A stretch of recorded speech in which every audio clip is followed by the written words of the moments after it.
If your child is struggling with reading or you're just not sure if they're on the right track, you're not alone. Maybe you've tried flashcards, more read-alouds, extra tutoring, but something still feels off. The truth is, most parents were never taught how reading actually works, and that includes many teachers as well. That's where the science of reading comes in. In this video, I'll break it down in simple terms, bust some common myths, and show you what you can do right away to help your child thrive. So let's talk about what the science of reading really means. Now, the science of reading is not one single program. It is actually a large body of research from cognitive science, psychology, linguistics, and education that tells us how kids learn to read. The key takeaway is that reading is not a natural process. Unlike talking, the brain is not hardwired for reading. We must build those pathways intentionally, and that takes a step-by-step process. So while we will naturally pick up speech patterns as babies, learning to read is quite different. So the science of reading tells us that there are 5 key components. The first is phonemic awareness, which is hearing and working with individual sounds in words. So for example, that would be like knowing the word cat has 3 sounds, k, a, t, and being able to say the first sound is cat is k, and if I change that to s, now I have a new word, sat.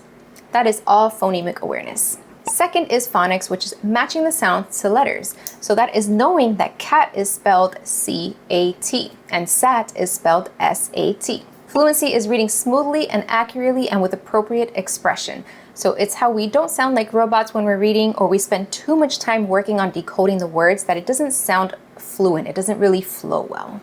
Fourth is vocabulary, or knowing what words mean. And fifth is comprehension, understanding what we have read. So all 5 of these work together like the gears in a machine. Now, these need to be taught explicitly and systematically, meaning in a carefully sequenced way, in a logical order that makes sense, where you're starting with the simplest tasks, for example, teaching short vowel sounds, and you're gradually working up to more complex phonics skills like teaching long vowel sounds and vowel teams and complex spelling patterns. And it's just not random or teaching things in isolation. You're building upon what you already know, and you're introducing more difficult skills over time. So it goes from simple to complex. Now let's talk about what we used to believe about how reading works and why it doesn't work. For decades, many schools use a process called the 3 cueing system. That's how I learned to read when I was in school back in the 80s and 90s, and it was not effective. If you're watching this video, you're probably around my age, and you may have learned to read the same way, and you may not even know how much easier it could have been. So the 3 cueing system is where kids are encouraged to guess what words say based on pictures, context, other clues on the page, all instead of actually decoding the word. So instead of sounding out the word, they're using other clues that don't teach you to break the word down into its individual parts and read it. You may have seen a child read the word cat as kitten because the word said cat, right? On the page it had the word cat, but there was a picture of a small cat and maybe they thought it was a kitten. And so they looked at that word and they just said kitten. That is 3 cueing. That child is not actually reading the word on the page. They're just using the pictures to guess. Now, the problem is that this creates really bad habits. It works great when you are a young reader and you're reading books that have repetitive, predictable text and they have lots of pictures. But when you take away all that stuff, there's no repetition, there's no prediction, there are no pictures. Let's say you're reading a novel, a chapter book. Where are the clues now to help you guess words that you don't know? You can't guess them. You have to actually read the words on the page. And that's why so many kids, when they reach 3rd grade, start to fall behind when it comes to reading, because they are missing those foundational skills in actually decoding words.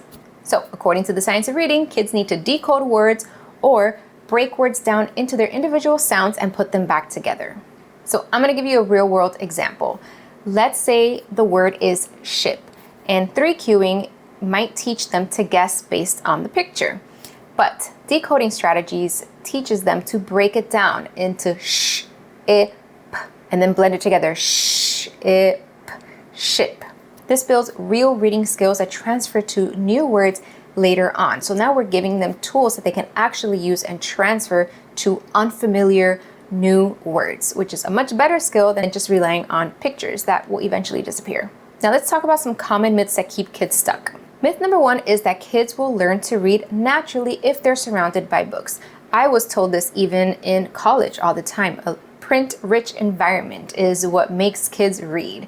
And if you have any experience with kids and having books around everywhere, you will know that that's just simply not true.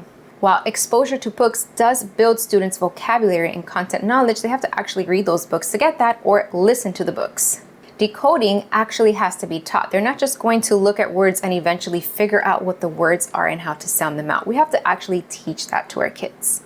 Myth number 2 is that phonics is boring or outdated, or that it's too scripted and it's just not fun. I hear that all the time. And while it may be true that phonics is not fun, you can make it a little more fun by making it multisensory and hands-on. It is essential. There's no way around it. It's something you have to teach. So if you incorporate games and hands-on tools, then your kids will love it. Another myth I've heard is if my child is guessing words, it's okay because at least they are trying. And I've heard this a lot before, especially from frustrated parents whose kids have really resisted reading and now they're guessing, and so you're feeling like, oh my goodness, okay, well at least they're trying. They're not just, shoving the book away. I get it. I totally understand where you're coming from if that's how you feel. And while guessing might look fluent, it really is not giving them any tools that they can use with unfamiliar words. There's no long-term reading growth happening when your child is guessing. So what can you start doing right now? Even if you're not a teacher, there are so many things you can do at home to support your child, whether you're homeschooling or you're just working with your kid after school. So here are 3 easy science-based activities that you can try right away. First is the sound swap game, and this builds phonemic awareness. Okay, say a word like cat and have your child repeat it. Ask, can you change the k to h? What's the new word? And you will probably have to model this the first time, so you can do it with them. If I change k to h, I now have hat.